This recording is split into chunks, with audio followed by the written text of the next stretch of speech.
우리가 지난 시간까지 에스겔 17장을 보았습니다. 에스겔 13장부터 17장까지의 흐름을 다시 한번 생각해 보자면 계속 맛있습니다. 13장은 거짓말하는, 거짓 선동하는 선지자들, 리더십들이 있다고 했습니다. 14장은 그런데 거기서 끝난 게 아니라 그 거짓말을 믿고 싶고 잡고 싶은 사람들이 많았더라. 그리고 15장은 열매 없는 삶에 대해서, 16장은 하나님의 사랑을 배신한 신부의 내용을 살펴봤습니다. 17장은 지난 시간에 하나님보다 정치적인 계산을 열심히 쫓았던 사람들에 대해서 나누었습니다. 그런 맥락에서 이제 오늘 18장은 어떻게 진행되는지 함께 살펴보고자 합니다. 지금 이 상황은 주전 6세기 바벨론입니다. 그들의 미래였던요, 이제 예루살렘은 무너지고 하나님의 상징이라고 믿었던 성전도 이제 불탑니다. 사람들은요, 이제 사슬에 묶여서 이제 1000km를 건너와서 낯선 강가, 바벨론 강가에 앉아 있는 것입니다. 울며 노래를 부르는 것이죠.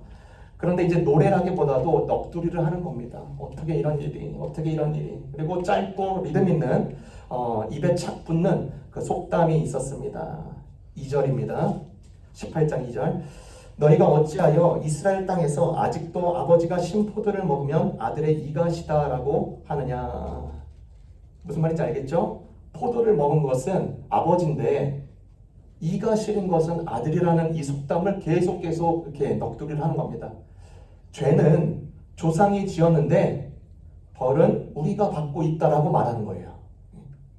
여러분, 이 말은요 어느 정도 사실입니다. 정말로 그 이스라엘 역사를 보면 그 므낫세 왕이 어마어마한 우상을 세우고 수많은 왕들이 하나님을 배신했습니다. 열왕기 상과 열왕기 하를 기록한 그 기자도 유다의 멸망을 므낫세의 죄라고 기록을 합니다. 그러니까 포로들이 하는 이 속담, 이 말은요 신학적으로 틀린 말은 아니었습니다. 그런데 하나님은 이 속담을 거절하시고 진노하십니다. 왜 그럴까? 이 속담 속에 들어있는 결론 때문입니다. 결론. 우리 조상 때문에 다 박살났어. 우리 조상 때문에 이런 일이 일어난 거야. 우리는 책임 없어. 이런 식으로 결론을 내리기 때문에 하나님은 그것을 진노하시는 겁니다. 겉으로는요 보기에 똑똑해 보이는 신학입니다. 근데 속으로는 변명이 있는 것이죠. 겉으로는 탄식하는 것 같은데 속으로는 자포자기하는 겁니다. 어차피 이렇게 될 인생 무엇을 해도 달라지지 않는다는 내용입니다. 그러니까 하나님의 진노가 짙은 구름처럼 그들 위에 들이워서 이제 무엇을 해도 아무런 소용없다는 마비 상태가 돼버린 이 자들을 향해서 하나님은 말해주고 있는 것입니다. 여러분, 이 본문을 통해서 여러분과 크게 세 가지를 놓고 나누겠습니다. 첫 번째 뭐냐? 남 탓하는 인생은 그 인생이 좁아진다는 것입니다. 남 탓하는 인생은 좁아진다. 여러분, 오늘 본문에서와 같이 여러분 죄의 영향은요 실제적입니다. 실제합니다. 그런데 그런 영향과 그 상황에서 결정하는 것은 전혀 다른 것입니다. 여러분, 영향을 받는 거예요. 그렇죠? 영향을 끼치기도 합니다. 영향을 받습니다. 영향력을 무시할 수 없습니다. 그런데 그런 가운데 내가 내려야 될 결정은 내가 하는 겁니다. 영향력과 결정은 다른 거예요. 이 문장을 이 영향력과 결정하는 것은 다르다. 이것을 잘 기억하시고 끝까지 이 설교를 들으셔야 됩니다. 영향력과 결정은 다르다. 여러분, 책임을 물고 남을 탓하는 것은요 인류의 오랜 역사 가운데 있었던 패턴이고 심리 행동입니다. 아담이 말했죠. 하와 때문입니다. 하와가 말했죠. 뱀 때문입니다. 가인이 말했습니다. 제가 아우를 지키는 자입니까? 이스라엘이 말하죠. 조상 때문입니다. 여러분, 오늘날 현대인들도 어떻습니까? 똑같습니다. 부모 때문에, 환경 때문에, 성격 때문에, 내 상사 때문에, 시대 때문에, 교회에서 상처받아서, 배우자 때문에, 트라우마 때문에, 경제 때문에, 정부 때문에 많이 있어요. 많이 있어요. 그런데 이런 걸 보면요 어느 정도는 사실이에요. 여러분, 부모의 기질은 유전됩니다. 어린 시절에 받는 상처는요 평생을 따라가곤 합니다. 여러분, 이민이라는 이 광야 생활에 한 세대의 등을 휘게 하고요 그 그림자가 다음 세대에 들이오곤 합니다. 하나님도 이것을요 부정하는 게 아닙니다. 그런데 사실은 이 자체는 운명이 아니라는 것입니다. 상처는 현실일 수 있는데 상처가 내 미래를 결정할 권한까지 가진 것이 아니다라는 것을 하나님은 지적하는 것입니다. 여러분, 하나님이요 우리의 상처를 보실 때 그 상처를 무시하는 게 아닙니다. 다만 그 상처에게 너의 인생의 운전대마저 다 넘겨버리지 말라, 그렇게 하는 겁니다. 네. 여러분, 이 둘을요 구분하지 않으면 우리는 평생 원인만 캐다가 인생을 다 쓰고 거기서 돌고 도는 회전 인생이 될 수밖에 없습니다. 여러분, 차 사고를 났을 때 한번 생각해보세요. 차 사고 났습니다. 사람들은 왜 이렇게 됐어? 누구 탓이야? 계속 원인을 계속해서 거꾸로 묻습니다. 근데 만약에 그 차량 안에 블랙박스가 없으면요 그 원인을 얼마든지 상대차로, 그쵸? 도로로, 날씨 탓으로 다 돌릴 수 있습니다. 그 지금 이스라엘 백성들이 말하고 있는 이 심포도 관련된 이 속담이 바로 이 블랙박스 없는 것과 같은 그 원인 소급을 계속 다른 데서 찾는 것과 똑같은 것입니다. 이 소급하는 것은 끝이 없는 것이죠. 여러분 생각해 보세요. 조상을 탓하면, 내 바로 윗세대를 탓하면 그 조상 역시도 그 위에 조상을 탓할 것 아닙니까? 그렇죠? 계속 탓하는 거예요. 계속. 그런 이런 것을 볼 때 남 탓하는 것, 남 탓하는 것 중에 가장 그런 패턴 가운데 이제 원망이라는 게 이게 같이 섞여 오는 것입니다. 원망이라는 것도 이렇게 어떻게 보면 남 탓하는 거죠. 원망과 이렇게 계속 있습니다. 민수기에 놀라운 장면이 있습니다. 이스라엘 백성들이 가나안 땅으로 약속받은 그 가나안 땅에 들어가긴 38년 전이었습니다. 38년 전. 신광야에서 이스라엘 백성들이 물이 없다라고 원망했습니다. 그 원망으로 첫 세대는 가나안 땅에 들어가지 못합니다. 그리고 나서 38년이 지나고 이제 40년째 때 진광야에서 그 자녀들이요 뭐라고 말을 해요? 물이 없다고 원망합니다. 장소가 바뀌었는데 장소만 바뀌었을 뿐 대사는 똑같아요. 원망은요 어떻게 보면 그렇게 영향을 받아서 유전될 수 있는 거예요.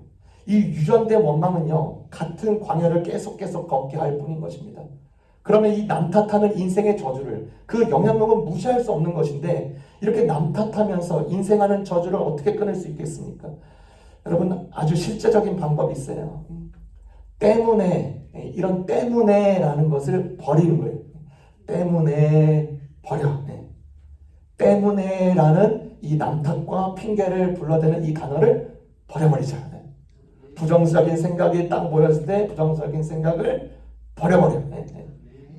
여러분, 바울을 보세요. 바울은 그가 감옥에 갇혔습니다. 억울했어요. 자기 잘못한 게 없거든요. 근데 그가 뭐라고 쓰냐면 에베소서 3장에 너희 이방인을 위하여 갇힌 자 된 나 바울은, 누구 때문에 갇혔다고 말을 안 해요. 편지 뭐래요? 너희를 위하여 내가 갇혔고 너희를 위하여 통과하는 과정이다 라고 합니다. 그러면서 그렇게 써요. 내가 당한 일이 도리어 복음 전파의 진전이 된 줄을 너희가 알기를 원한다. 너희가 꼭 알아야 될 것, 내가 이렇게 묶인 것 오히려 복음 전파의 힘이 되고 전진이 되는 것을 너희가 꼭 기억하길 바랍니다. 때문에가 아니라는 겁니다. 위하여, 무엇을 위하여, 도리어. 여러분, 그래서 여러분 한 주 이렇게 살면서 계속해서 우리가 인생 살면서 계속해서 구체적인 거 하나만 한번 이렇게 생각해 보세요. 입에서 때문에 라고 나오려고 할 때마다 입을 닫고 한 번만 멈춰야 돼요. 우선 한 번 멈추고, 그리고 그 자리에 덕분에 위하여를 넣어보는 거예요. 그 사람 때문에 힘들었습니다. 그거를 그 사람 덕분에 배웠습니다. 그 시절 때문에 망가졌습니다. 대신에 그 시절 덕분에 여기까지 왔습니다.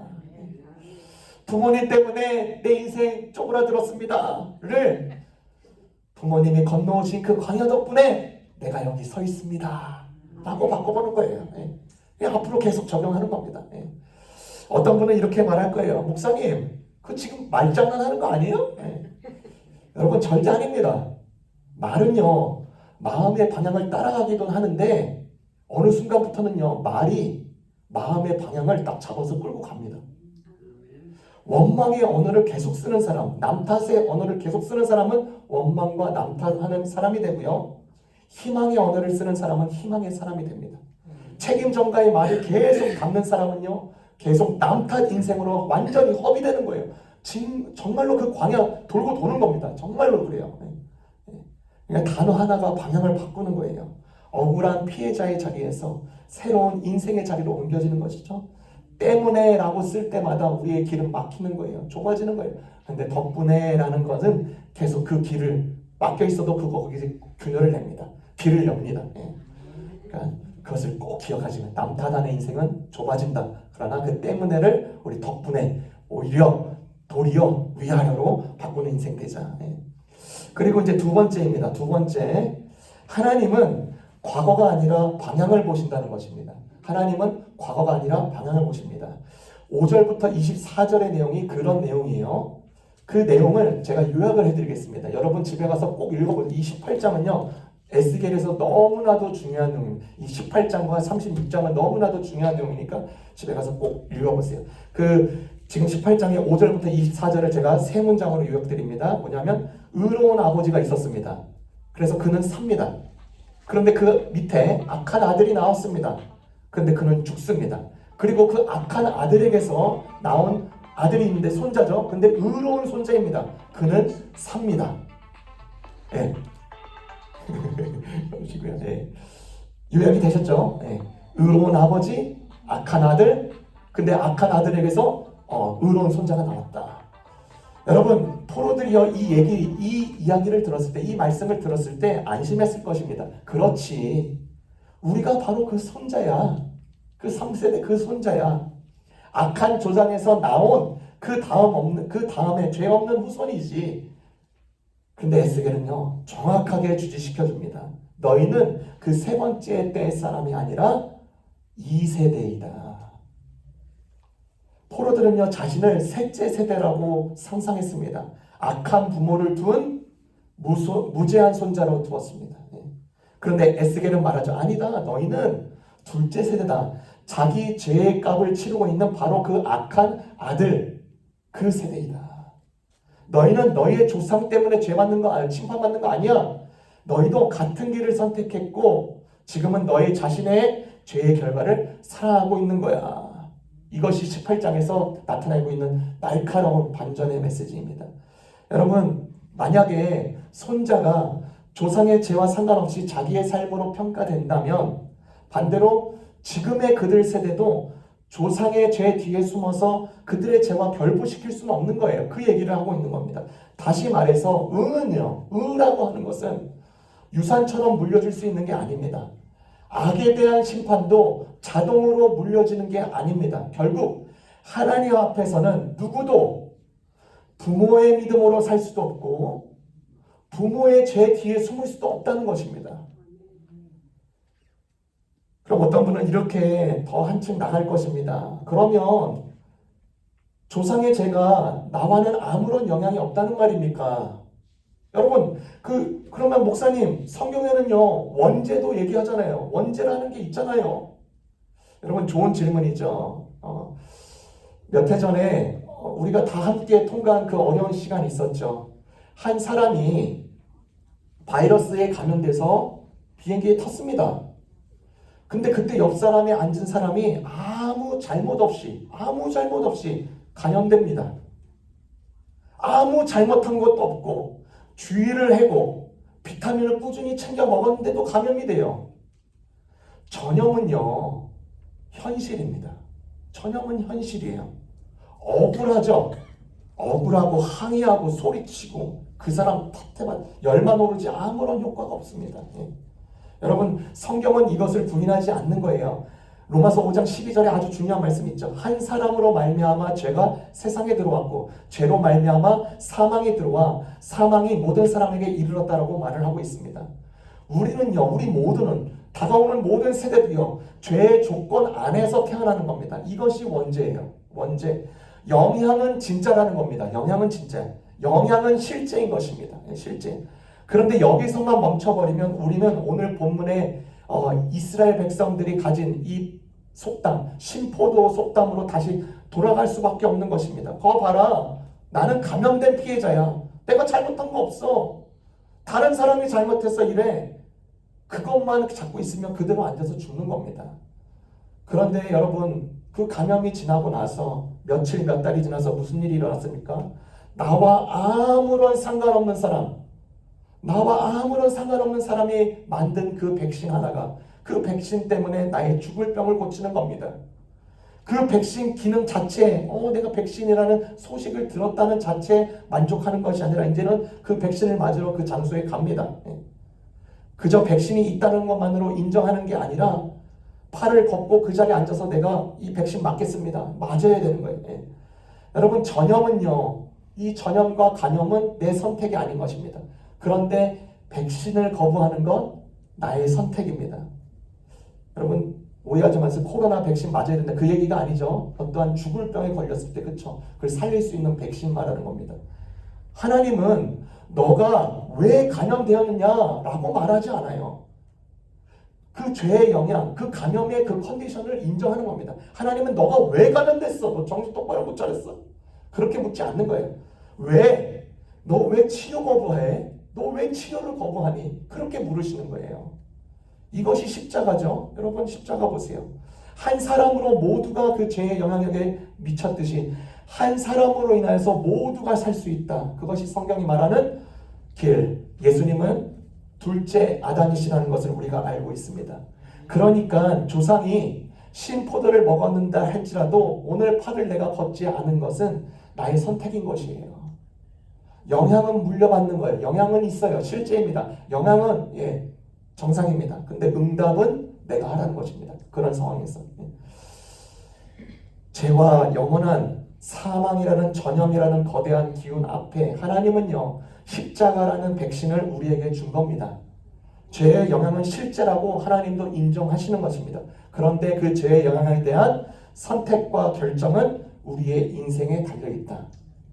무심하게 전염된 상태로 한번 살아가 봐라 하는 하나님이 아니셔서 하나님은 예수님 그 유일한 그 백신을 우리에게 주신 것입니다.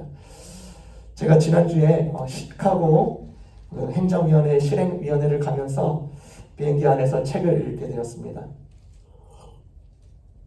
이철한 작가의 연탄킬이라는 책입니다. 아주 유명한 작품이죠. 옛날에 그 봤던 내용을 다시 꺼내서 보면요, 또 새로운 내용처럼 딱 다가옵니다. 참 좋아요.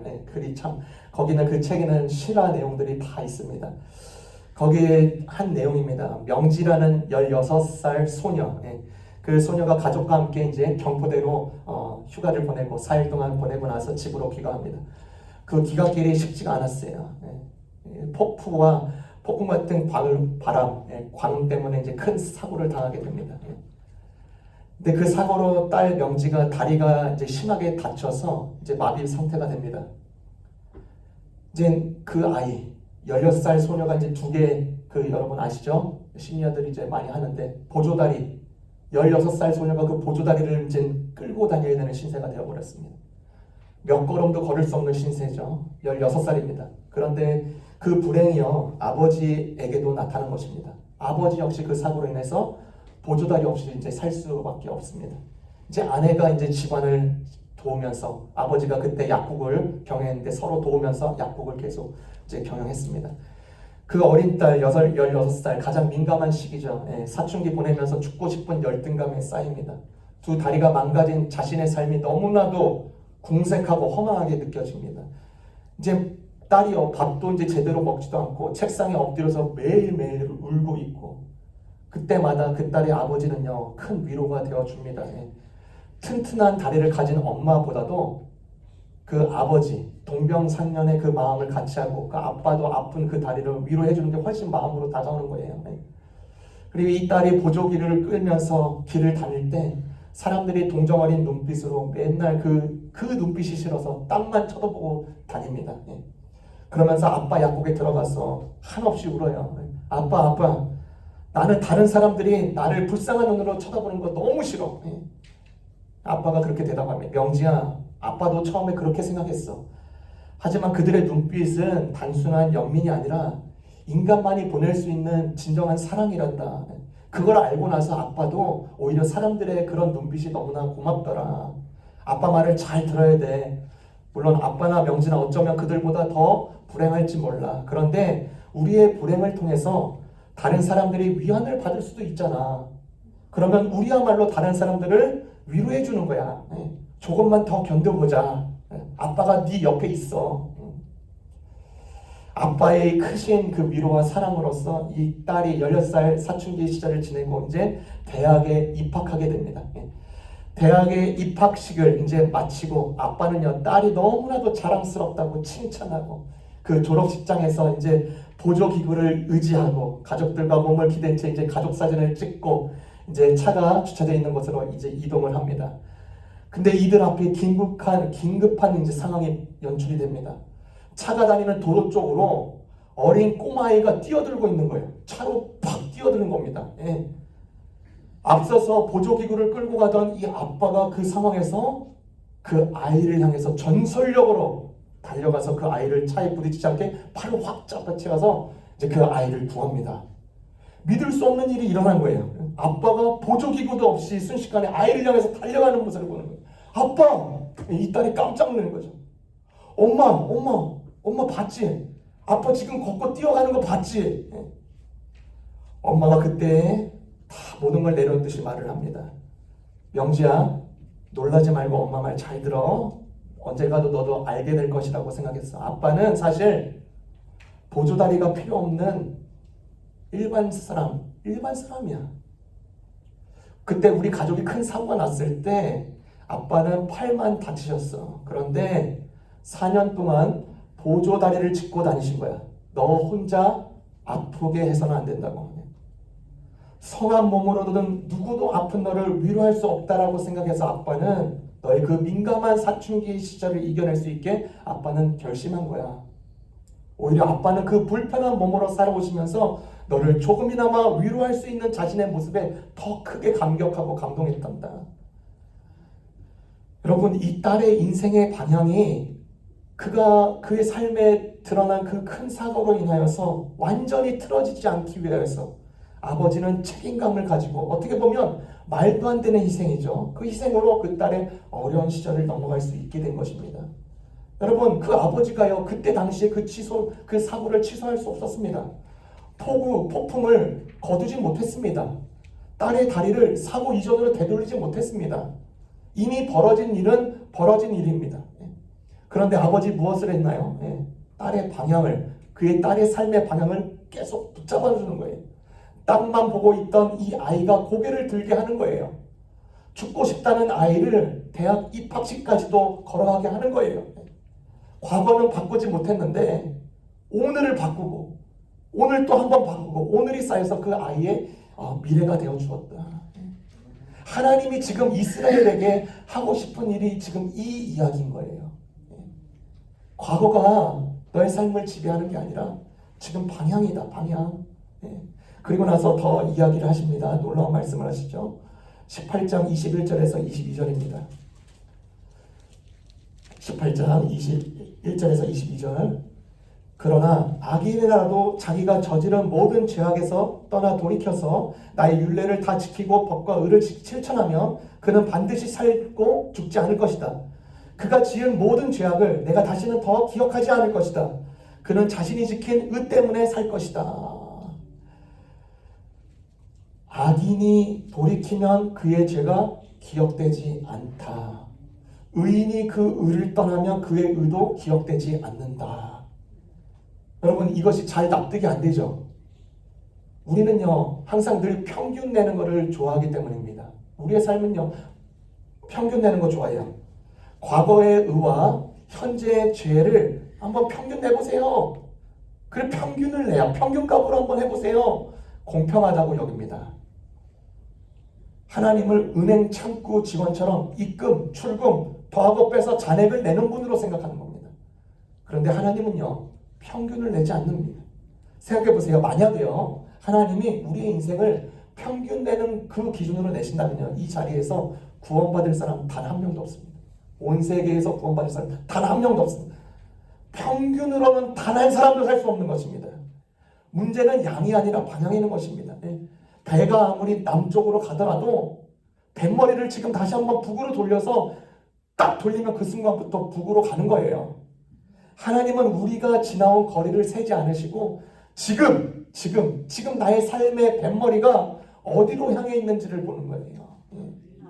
그래서 이 18장은요, 계속 한 단어를 계속 반복합니다. 슈브, 슈브. 무슨 말이냐면 돌이켜라, 방향을 바꿔라, 되돌아오라 이 뜻입니다.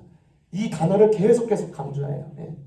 여러분, 우리가 회개를 생각할 때 흔히 감정이라고 생각을 합니다.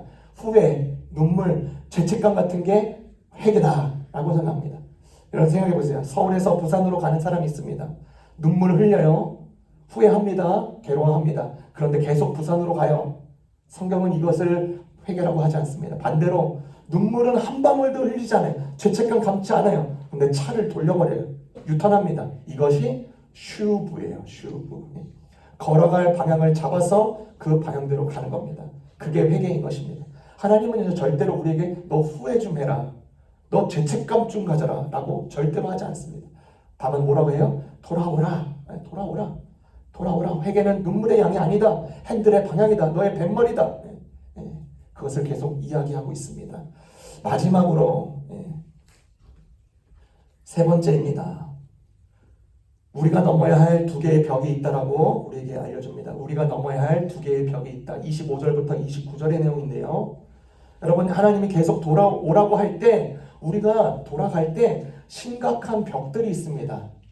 그 돌아갈 때 좀 좋은 길이면 좋고, 잘 포장되어 있는 길이면 좋고, 막혀 있는 것이 없으면 좋고 하는데, 그 벽이 있어요. 돌아가는 그 길에 벽이 있습니다. 우리가 세워놓은 그 벽입니다.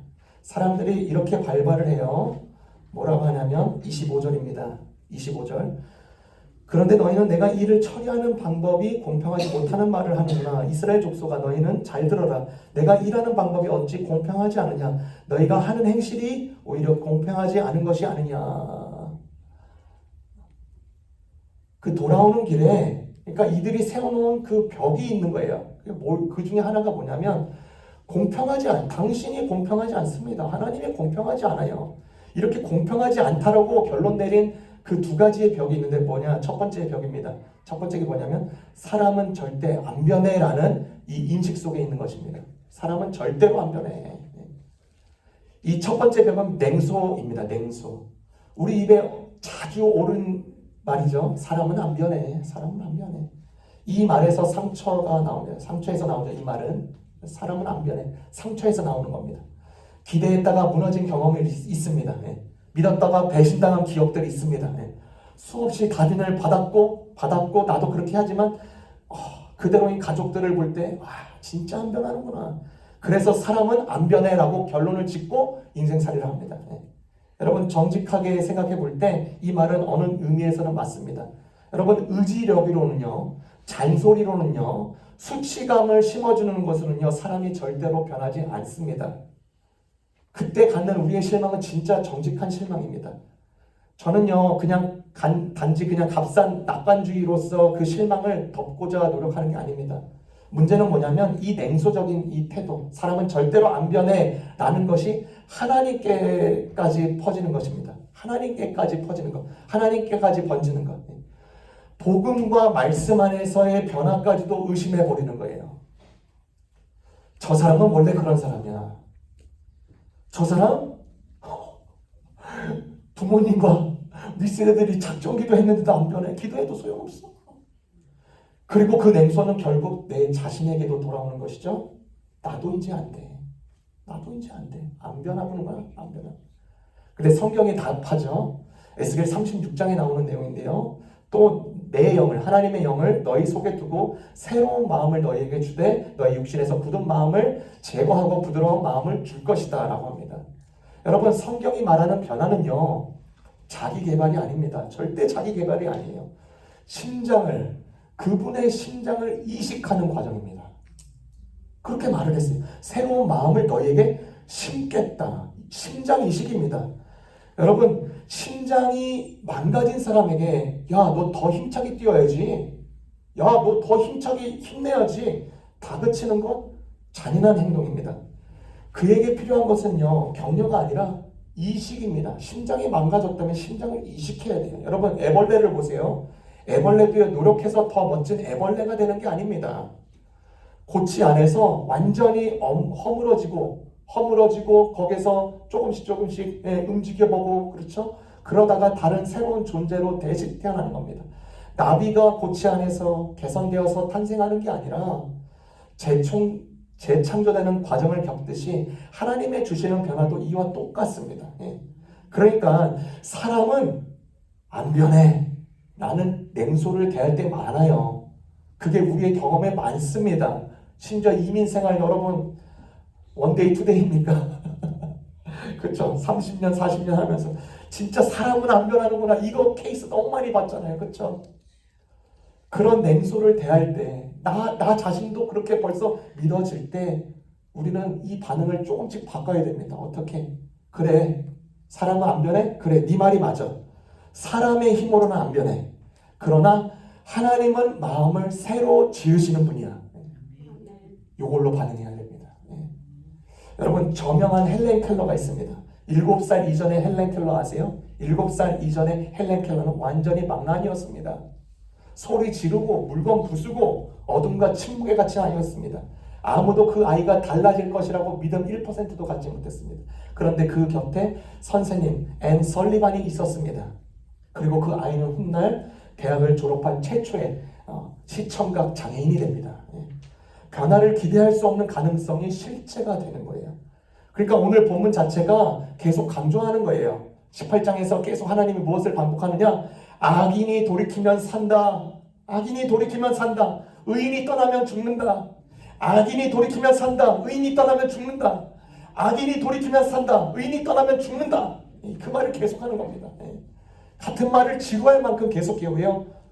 이 단 하나를 알려주는 겁니다. 사람은 절대로 갇혀있는 존재가 아니야.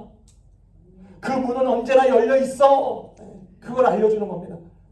그의 삶의 문은 열려 있어. 여러분, 이 문도 우리가 들어온 문도요. 처음에는요 벽이었습니다. 누가 건물 짓 때 문부터 이렇게 딱 먼저 벽을 다 세우고 나서 여기다 문 지정했으니까 여기다 그 벽을 문을 내는 거예요. 문도 처음에는 벽이었어요. 사람의 인생은 어때요? 사람은 갇혀있는 존재가 아니라 하나님 알려주는 거예요. 어릴 때 쇠사슬에 묶인 그 코끼리, 무시무시한 그 코끼리가 다 자라서 그 가나들한 그 줄 하나 때문에 도망치지 못합니다. 평생 정기 자극을 받은 그 개가 풀어날 환경이 되었을 때 빠져나가지 못합니다. 왜요? 학습된 무기력 때문에 힘이 없어서가 아닙니다. 나는 이미 못 벗어나. 나는 못 벗어나는 존재야. 라고 믿어버리니까. 포로들이 그랬습니다. 그리고 오늘 우리도 그럽니다. 나는 원래 이런 사람이야. 우리 집안 다 이래. 아니에요. 아주 아니야. 사람은 갇혀있는 존재 아닙니다. 하나님은 오늘 그 줄을 끊으시는 거예요. 아니다. 너는 지금도 선택할 수 있다. 방향을 틀어서 새로운 삶으로 갈 수 있다. 그 얘기하는 겁니다. 그 돌아오는 길, 돌아오라고 그 명령 앞에 두 개의 벽이 있다고 했어요. 아까 사람은 안 변해. 두 번째 벽은 뭐냐면 변할 필요 없어. 변할 필요 없어. 변할 필요 없어. 왜? 이게 더 교묘한 거예요. 왜냐하면 은혜의 얼굴을 하고 있기 때문에. 어떻게 해요? 하나님은 나를 무조건 사랑하셔. 하나님은 무조건적으로 사랑하시는 분이야. 그러니까 나는 이대로 괜찮아. 변할 필요 없지 뭐. 여러분, 이 말에는요, 무조건적으로 사랑한다는 말은요, 조심해야 됩니다. 물론 하나님의 사랑은요, 인간의 공로와 상관없이 먼저 주어졌습니다.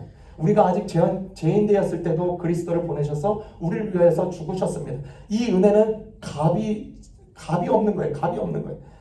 그것을 우리가 깎아내리려고 시도를 하는 게 아닙니다. 그런데 이 말이 이렇게 오해될 때가 있습니다. 이대로 무조건적으로 사랑받았으니까 회개할 필요 없지. 변할 필요 없지. 내가 왜 돌아가야 돼? 내가 뭘 잘못했어? 구원자도 필요 없고 이렇게 살아도 하나님은 언짢아 하지 않으셔. 무조건적으로 사랑하셔. 이게 오늘날 현대인이 가장 크게 가진 덫입니다. 더 나아가면 어떻게까지 발전해요? 무조건적으로 사랑하시는 분이 왜 지옥을 만드셨어? 말도 안 되는 소리 하지 마. 여기까지 가는 겁니다. 사람들이 가지고 있던 커다란 그 벽에 본문이 정면으로 대답하는 거예요. 24절. 그러나 의인이 자신의 의를 버리고 돌아서서 죄를 범하고 악인이 저지르는 모든 역겨운 일을 똑같이 하며 그는 살 수가 있겠느냐? 그가 지킨 모든 의는 전혀 기억되지 않을 것이다. 그는 자신의 불성실과 자신의 지은 죄 때문에 죽을 것이다. 한 번 사랑받았으니까 어떻게 살든 안전하다는 생각을 하나님은요 철저하게 깨부십니다. 아까 이야기했던 그 헬렌 켈러의 일화를 보면요, 그의 선생님 그 앤 설리반은요 헬렌을 용납하는 것만 만족하지 않아요. 용납만 하지 않은 겁니다. 매를 들 때는요 과감하게 매를 들었습니다. 헬렌 켈러가 갇힌 세계에서 끌어내기 위해서 강하게 훈육이 필요할 때는 강하게 훈육시켰습니다. 여러분, 값싼 동정은 사랑이 아닌 걸 알았기 때문에 그 앤 설리반 선생님이 그렇게 했던 것입니다. 여러분, 중독에 빠져 죽어가는 자녀에게 하나님이 너의 모습 그대로 사랑하셔, 하나님이 무조건적으로 너 사랑하시니까 계속 그렇게 살아도 돼 라고 말하는 것이 진짜 사랑이 아니죠. 진짜 사랑은 붙들고 또 울면서 기다리면서 답답해하면서 외치는 겁니다. 돌아와, 돌아와. 너 이대로 죽으면 안 돼. 너 이대로 죽으면 안 돼. 여러분, 하나님의 사랑은요 우리를 그대로 두기에는요 너무나 크십니다. 즉 단순히 머물러라 라고 하는 그 사랑이 아니라 돌아오라, 돌아오라. 어찌 죽고자 하느냐, 어찌 죽고자 하느냐, 돌아와라 거듭해서 부르는 사랑입니다. 그래서 우리가 쓰는 말도 다듬을 필요가 있습니다. 하나님은 하나님의 무조건적인 사랑이라는 이 표현을 계속 쓰는 대신에 끝까지 포기하지 않으시는 사랑, 그렇죠? 돌아오라고 거듭 부르시는 사랑이라는 표현이 더 맞는 표현입니다. 무조건적인 사랑이라고 해서는 안 되는 거예요. 끝까지 포기하지 않는 사랑, 돌아오라고 거듭 부르시는 사랑. 여러분, 은혜는요 값없이 주어지는 거예요. 프리예요. 근데 절대로 값싸지 않은 것입니다. 칩한 게 아니에요.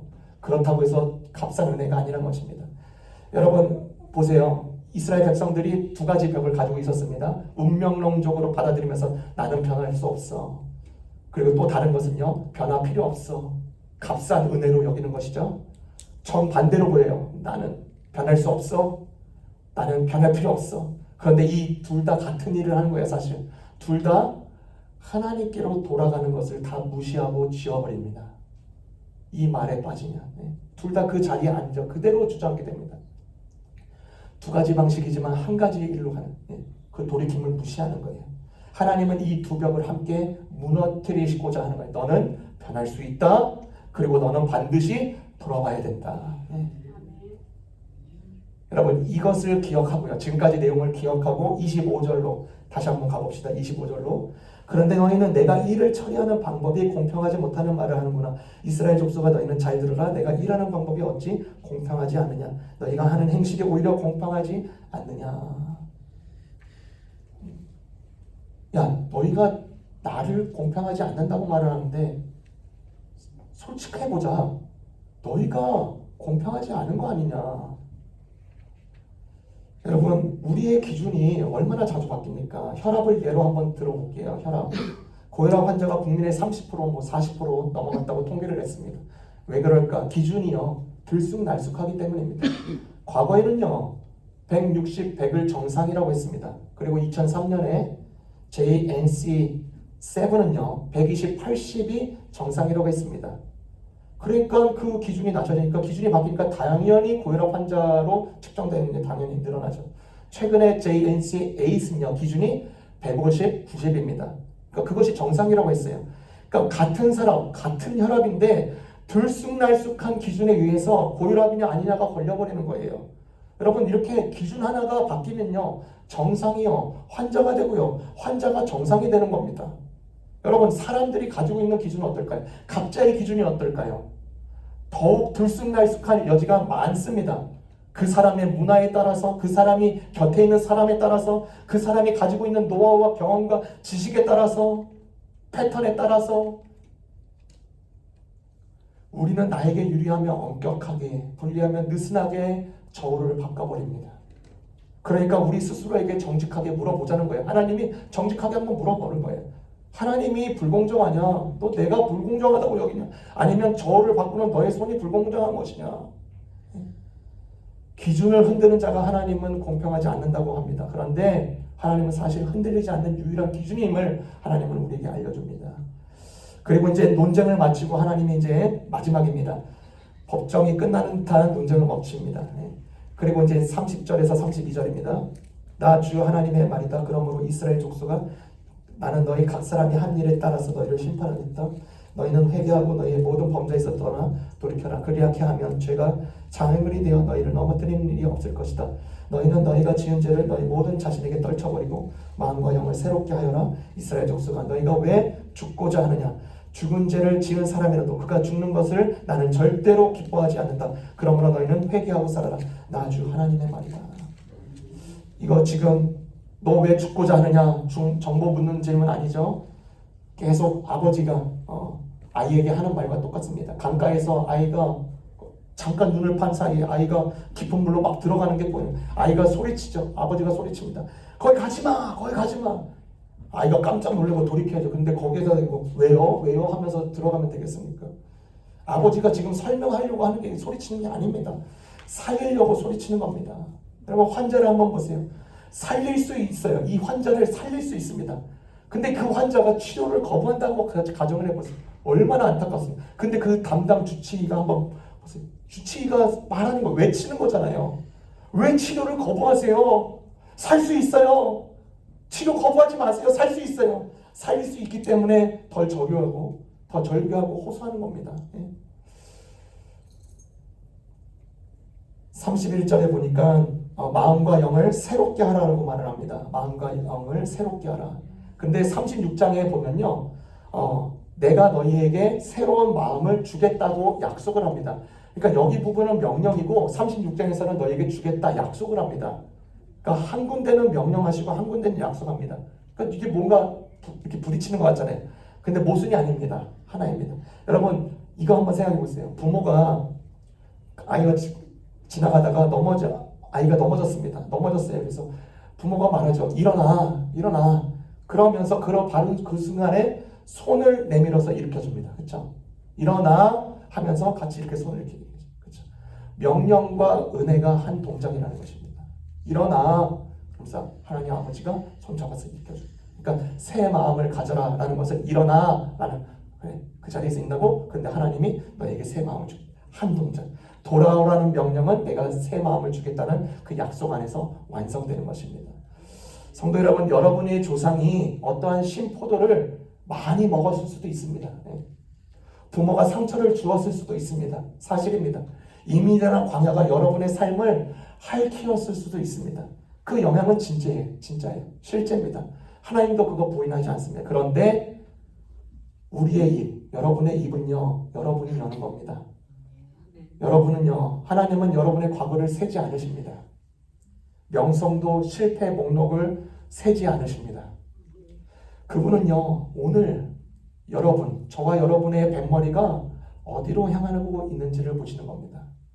그리고 그 하나님이 우리에게 물으시는 것이죠.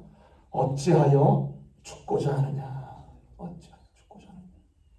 돌아오라. 돌아오는 길에 그 두 가지 벽 있지? 사람은 절대 안 변해. 변할 필요 없어. 그 두 벽 부셔라. 그리고 사는 겁니다. 여러분, 하나님 앞에서 너무 늦은 것이라는 것은 없습니다. 어제까지 어디로 갔든 오늘이라도 뱃머리를 돌리면 오늘부터 그분에게 가는 것입니다. 주님의 그 은혜가, 이 은총이 우리 가운데 계속해서 역동하기를 주님의 이름으로 축원합니다.